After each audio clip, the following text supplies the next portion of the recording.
Welcome to Mystara for an update and a sneak peek at the Dungeon Master's Guide. It's been 2 years since I've done one of these because I took some time off from writing while Wizards burned itself to the ground, then fell over, then sank into the swamp, then insulted us when we complained about it.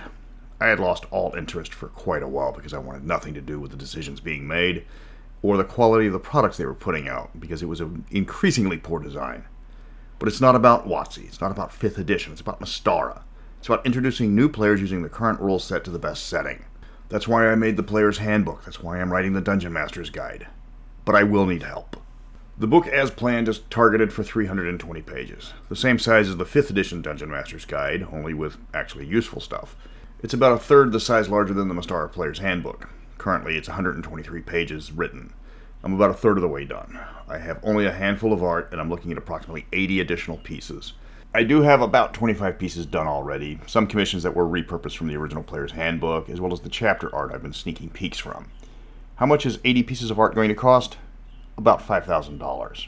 Just over $60 a piece. That's a fair price for the quality of art being provided.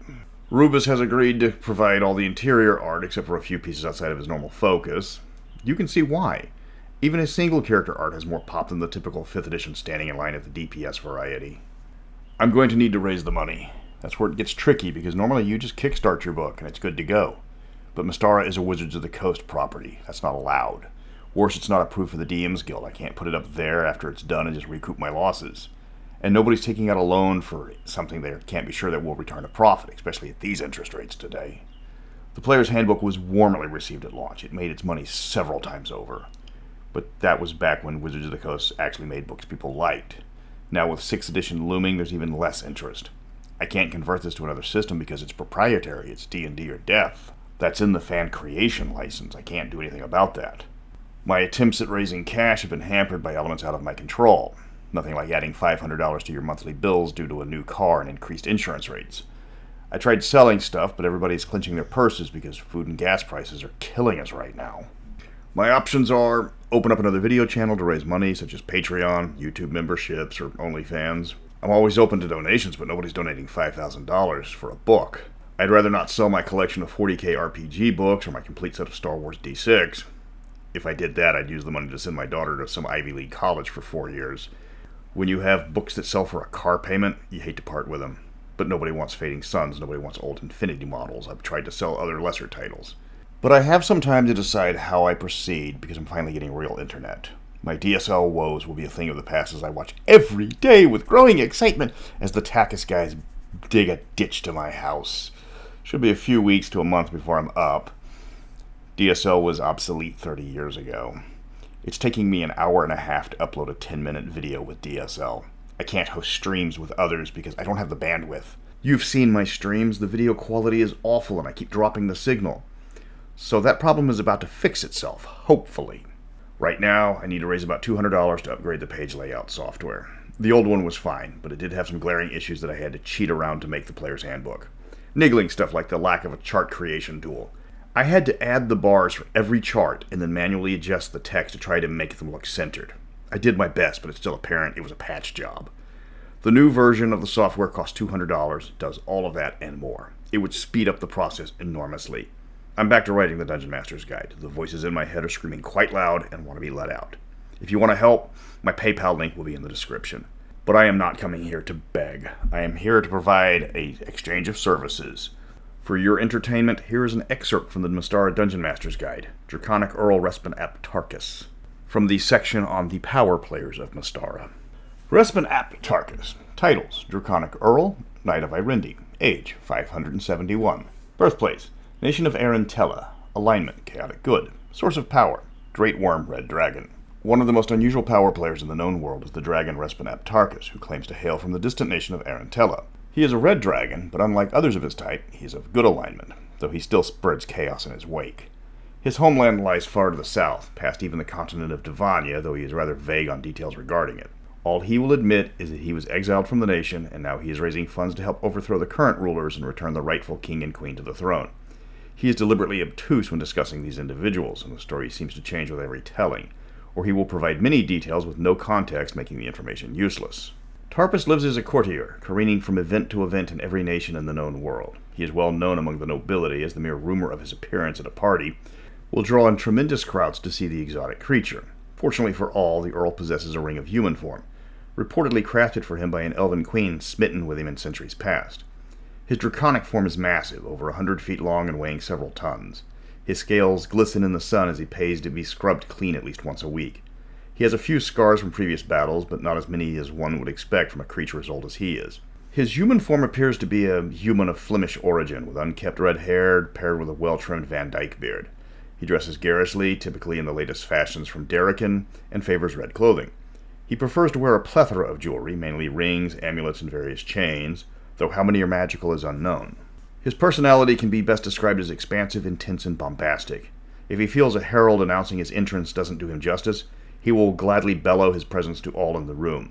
He is brutally honest and not shy with his opinions. He is often swarmed with hangers-ons and sycophants, but if they annoy him, he will let them know in no uncertain terms.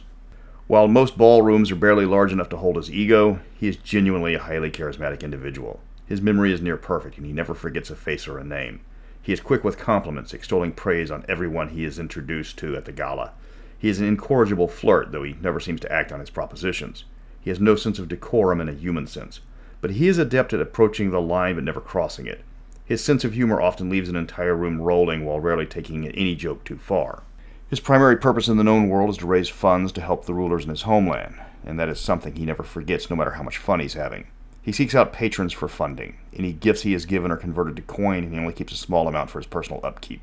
All other funds raised are magically transported to an undisclosed location, assumed to be Arentella, but though again, he's deliberately vague on specifics. He will also hire himself out for coin, but only at great expense. He knows the value of his labor and charges accordingly. He will not act as an assassin, but has hired himself as a bodyguard, adventurer, or even arm candy for the occasional dowager. He does the job and then expects payment.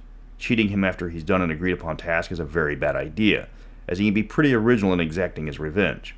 A Minrathadian merchant that shortchanged him after escorting a merchant ship woke to find Tarpis hovering over his manor house, with the aforementioned ship in his talons. The merchant got enough warning to evacuate the house before Tarpis dropped the ship directly onto the house, destroying both without loss of life. Tarpis lives on his reputation, causing him to engage in increasingly over-the-top stunts. He nearly became the king of Irendi until he discovered how much paperwork was involved. If he's not adventuring, you will find him at a party, the larger the better, and occasionally even several in one night. Influence. Tarpis is well known in most royal courts in the known world and possibly in other nations. Because of his reputation and his long list of contacts, he can influence nobility with just a suggestion. He has earned many favors over the years, and he remembers each and every one of them. His friends list is lengthy, and the names on it tend to be quite powerful, both politically and martial. Despite sending most of the wealth he acquires to his homeland, Tarpis is still quite wealthy. This aspect has made him a welcome visitor in lands that would otherwise consider him a pest like Minrathad. It's no secret he has large deposits at several banks, enough to qualify for public office in Draconic. He will not hesitate to use his wealth to appease critics or even hire adventurers to handle problematic rivals and keep his hands clean of actual dirty work. Allies. Tarpis' natural charisma has made him more than several friends in high places. He's been made an honorary citizen of Irendi, Draconic, Serain, the Five Shires, and Vestland. From past deals and favors, he's considered part of the Retebius air fleet in Thyatis, and can call on their assistance if the cause coincides with Thyatis' interest. He loathes calling on these allies, as he typically doesn't need their help. However, if Respen-Ak Tarkus asks for assistance, few turn him down because things are rather dire. While Tarpis is reluctant to call on national leaders for help, he will not think twice about asking his personal friends, a literal who's who of high-level adventurers. He even uses less powerful heroes for minor tasks that he can't be bothered with. He does pay well for running errands, and will even hire adventurers he sees potential in, especially if they're members of the Adventurers Club like him. Enemies. Despite his popularity, Tarpis has a lengthy list of enemies. First and foremost, he's hated by evil dragons, garnering even more animosity because of his alignment. Red dragons consider him an abomination and have attacked him on sight. These assaults have lessened over the years, as Tarpis is far more powerful than most dragons. While he is considered foppish, he is more than capable of simultaneously laying waste to multiple dragons.